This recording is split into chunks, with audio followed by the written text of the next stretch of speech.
Congress senior నేత మాజీ MLC కొండ మురళి పీసీసీ క్రమశిక్షణ కమిటీ ముందు హాజరయ్యారు.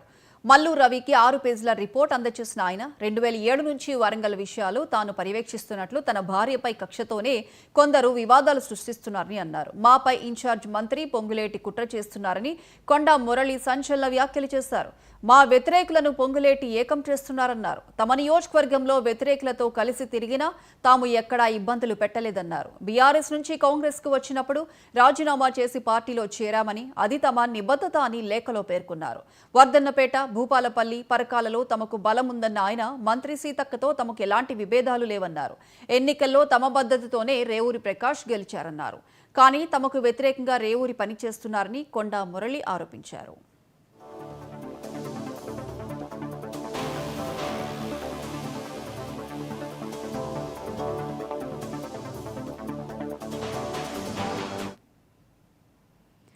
దీనికి సంబంధించి పూర్తి అప్డేట్స్ మా చీఫ్ రిపోర్టర్ శ్రీనివాస్ అందిస్తారు. శ్రీనివాస్.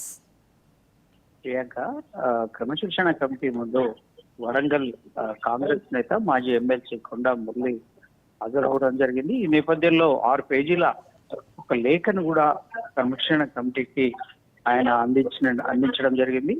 ఆ లేఖలో వరంగల్ రాజకీయ పరిణామాలని వివరించినట్టు తెలుస్తా ఉంది. ఆ లేఖను ఒకసారి పరిశీలించినట్లయితే లేఖలో ప్రధానంగా తమ మద్దతుతో గెలిచినటువంటి రేవూరి ప్రకాష్ రెడ్డి తమకు వ్యతిరేకంగా కార్యకలాపాలు సాగిస్తున్నట్లు ఆరోపించారు.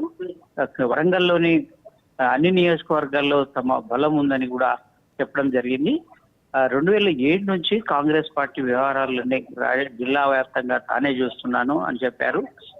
ఇంత అవగాహన పట్టు ఉన్న తనను ఇరకాటంలో పెట్టేందుకు మంత్రి పదవిలో ఉన్న తన భార్యను ఇబ్బంది పెట్టే విధంగా ఆ జిల్లాలో కాంగ్రెస్ నాయకులు చర్యలు చేపట్టడం అనేది తనకు ఆగ్రహం కలిగించిందని కూడా వివరించడం జరిగింది.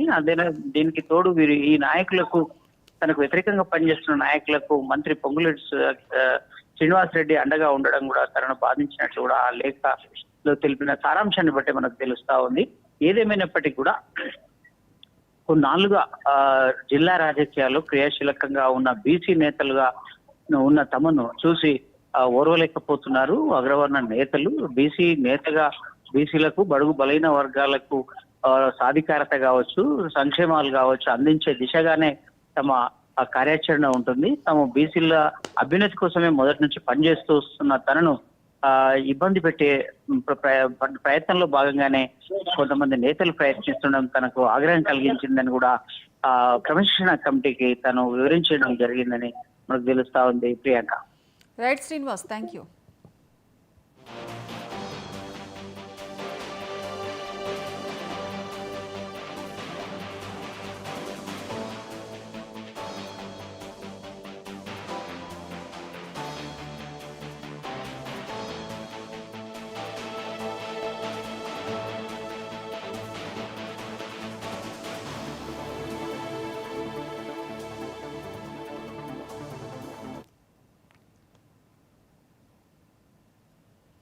రేపు తెలంగాణ రాష్ట్రానికి